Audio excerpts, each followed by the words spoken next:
So I came across this clip of Ben Shapiro answering a question from a caller on originalism and discussing the Dred Scott decision.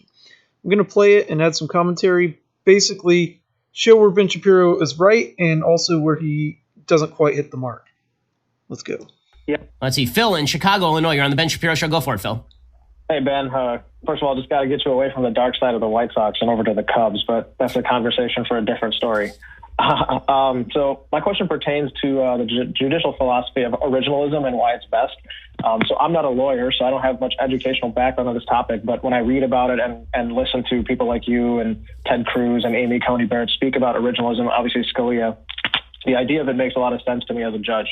But you, as many historians, have been critical of the Dred Scott decision back in 1857.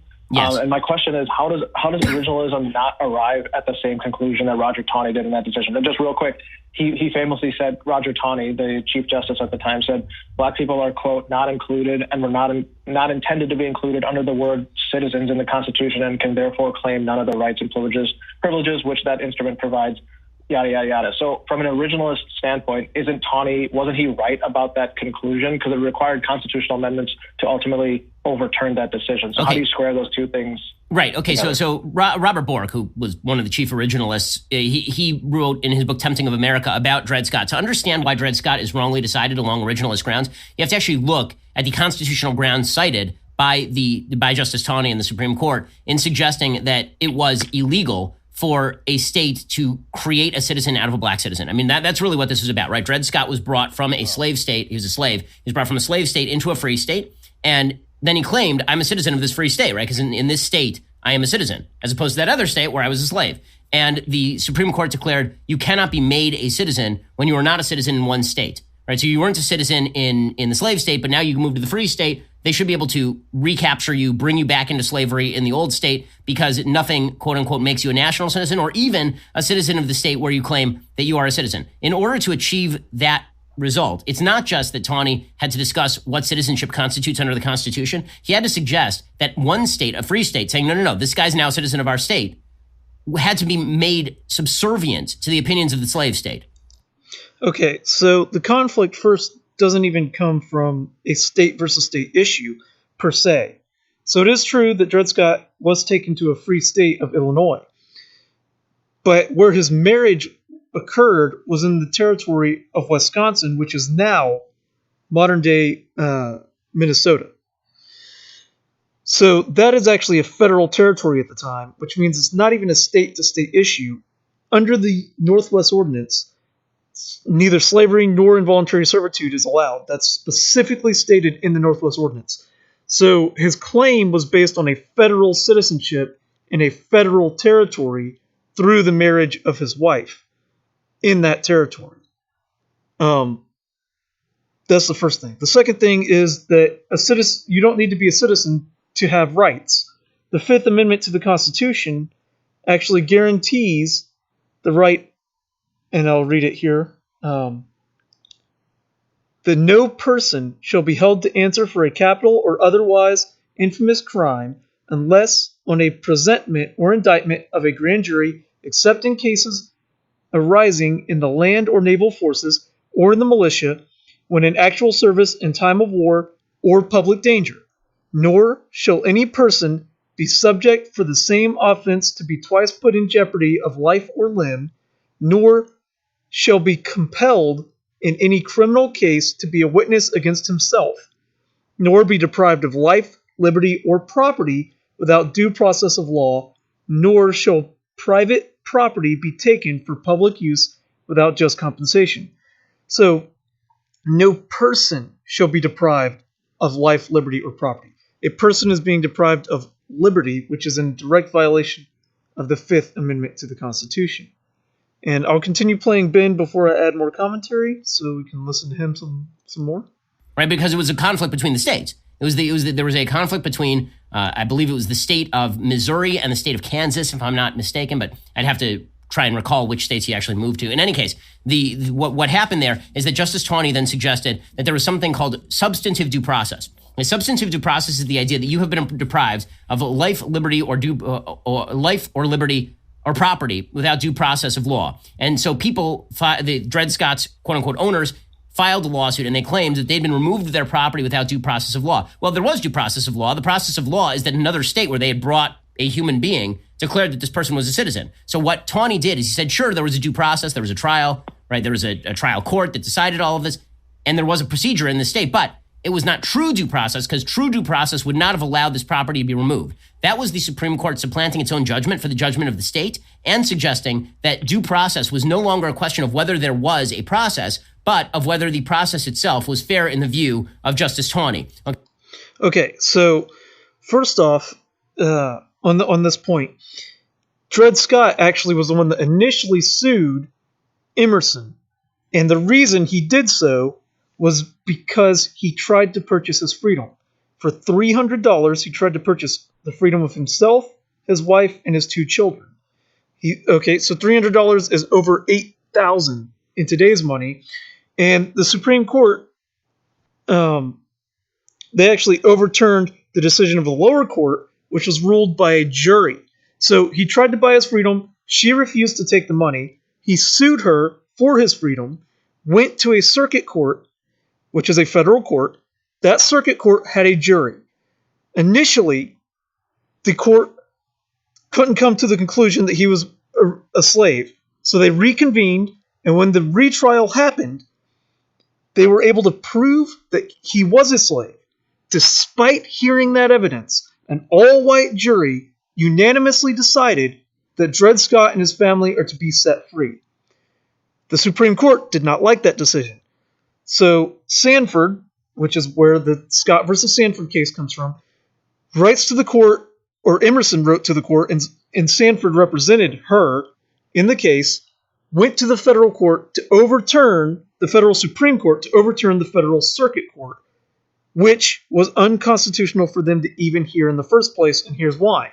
The 7th Amendment to the Constitution states that in suits at common law, where the value in controversy shall exceed $20, the right of trial by jury shall be preserved, and no fact tried by a jury shall be otherwise re-examined in any court of the United States than according to the rule of common law. So, the lower court had already decided by a jury in a civil case in the value of $300, not $20, which is the bare minimum necessary to have a guaranteed trial by jury. They already ruled that Scott and his family should be free. And the Supreme Court overturned the lower court, violating the Constitution just by hearing the facts of the case. They already violated the Constitution.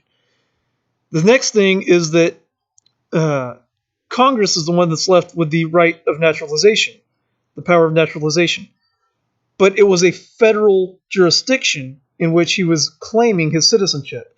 So they're not only overturning and ignoring the Constitution by overturning the lower court, but they are also ignoring the federal law of the Northwest Ordinance. So you got a whole bunch of judicial activism happening on the Dred Scott decision. An amendment was not necessary to overturn the Dred Scott decision. In fact, the Dred Scott decision could have been straight up ignored because it was such a blatant violation of the Constitution. The Congress could have ignored it. The president could have ignored it. Of course, the president at the time, being a Democrat, wasn't going to ignore it. But I'm going to continue playing Ben, and then I'm going to explain why originalism isn't quite the best way to interpret the law.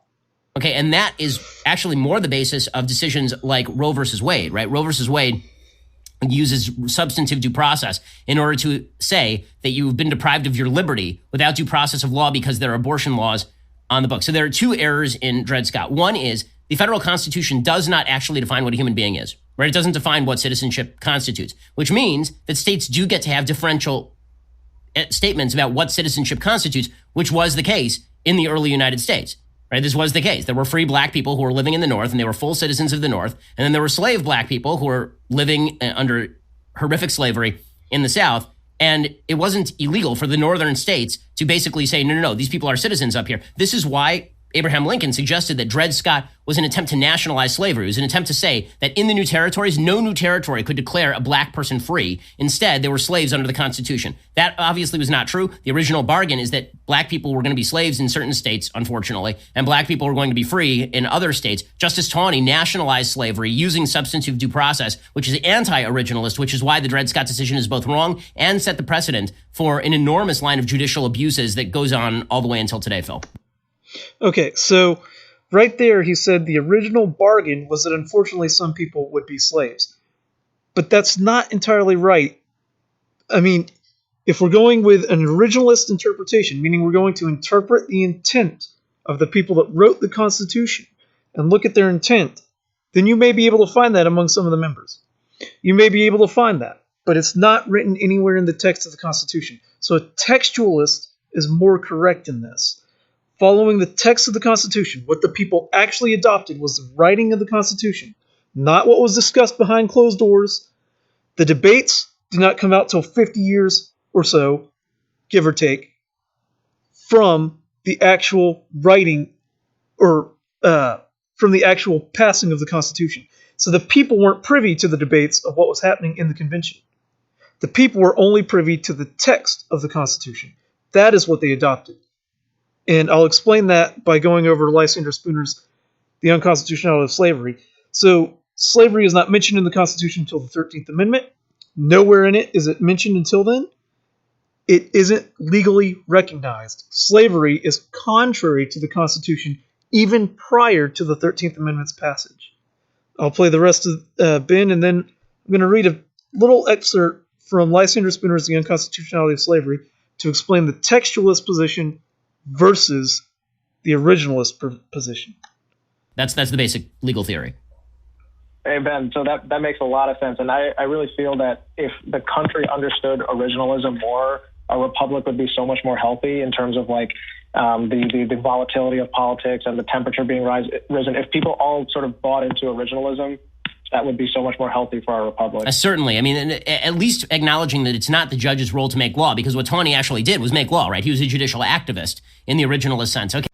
Now that we've explored Ben Shapiro's position on originalism when interpreting constitutional law, let's look at the better way to interpret the Constitution, and that is called textualism. The late, great Antonin Scalia called himself a textualist.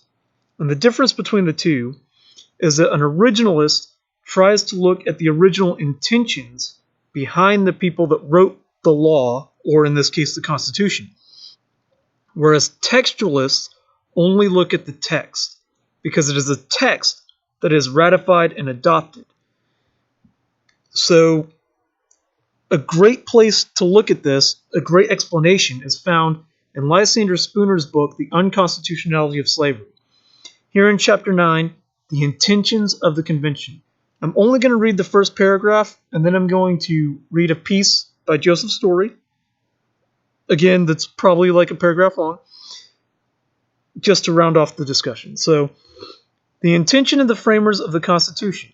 If we could have, as we cannot, any legal knowledge of them except from the words of the Constitution, have nothing to do with fixing the legal meaning of the Constitution. That convention were not delegated to adopt or establish a constitution, but only to consult, devise, and recommend. The instrument, when it came from their hands, was a mere proposal, having no legal force or authority. It finally derived all its validity and obligation as a frame of government from its adoption by the people at large. Of course, the intentions of the people at large are the only ones that are of any importance to be regarded in determining the legal meaning of the instrument. And their intentions are to be gathered entirely from the words which they adopted to express them. And their intentions must be presumed to be just what, and only what, the words of the instrument legally express. In adopting the Constitution, the people acted as legislators in the highest sense in which that word can be applied to human lawgivers. They were establishing a law that was to govern both themselves and their government. And their intentions, like those of other legislators, are to be gathered from the words of their enactments. Such is the dictate of both law and common sense. The instrument had been reported by the committee, the convention, but the people did not ask the committee what was the legal meaning of the instrument reported. They adopted it, judging for themselves of its legal meaning, as any other legislative body would have done. The people at large had not even an opportunity of consultation with the members of the convention to ascertain their opinions. And even if they had consulted them, they would not have been bound at all by their opinions. But being unable to consult them, they were compelled to adopt or reject the instrument on their own judgment of its meaning, without any reference to the opinions of the convention. The instrument, therefore, is now to be regarded as expressing the intentions of the people at large, and not the intentions of the convention.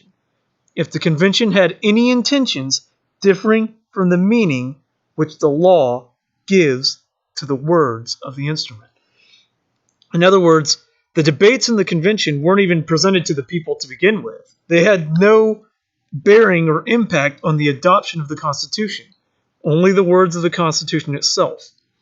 The Constitution doesn't even mention slavery, like I said earlier, until the 13th Amendment, which was adopted even after this book was written. So the importance of textualism is the text doesn't mention slavery. Slavery is therefore not part of the system. It's incompatible with the Constitution.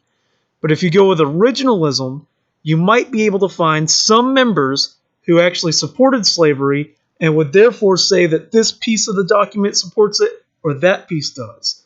Well, that's a problem because you're now interpreting based on the intentions of some of the people who helped write it rather than the intentions of those that actually adopted it and gave it force of law.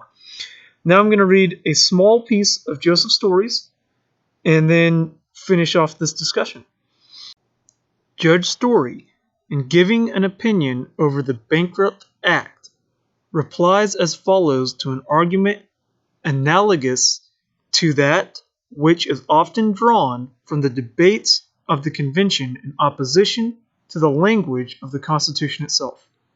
He says, at the threshold of the argument, we are met with the suggestion that when the Bankrupt Act was before Congress, the opposite doctrine was then maintained in the House of Representatives, and it was confidently stated that no such jurisdiction was conferred by the Act, as is now insisted on.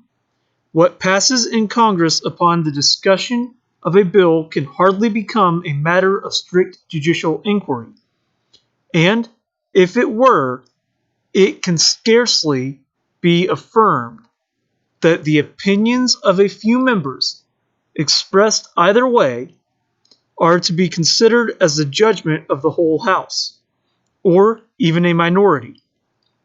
But in truth, little reliance can or ought to be placed upon such sources of interpretation of a statute.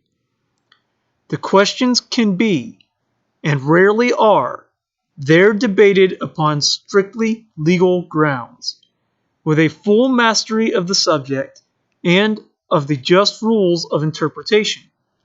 The arguments are generally of a mixed character, addressed by way of objection or of support, rather with a view to carry or defeat a bill than with the strictness of judicial decision.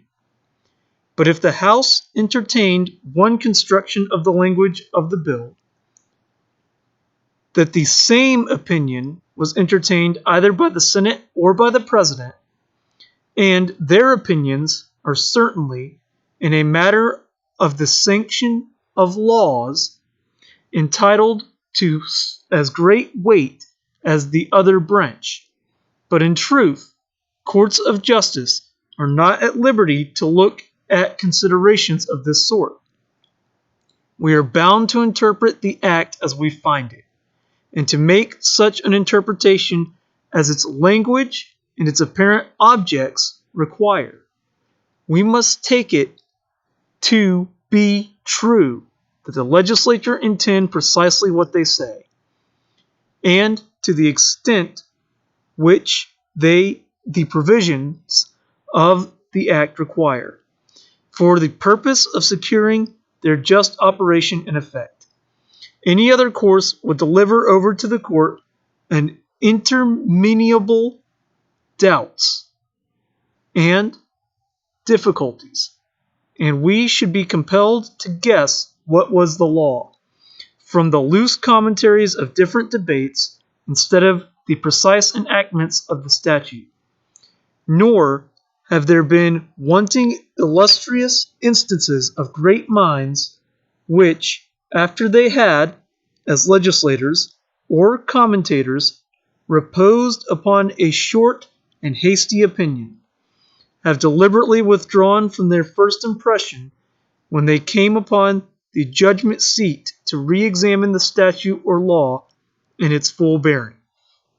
So Joseph Story has explained perfectly well that you have to interpret a law based on the actual text of the law and not based upon the opinions of those that wrote it, because those opinions can actually contradict the writing, but it is the writing that is actually adopted by the people. And that's why textualism is the better way of interpreting the Constitution. And I'll leave it at that.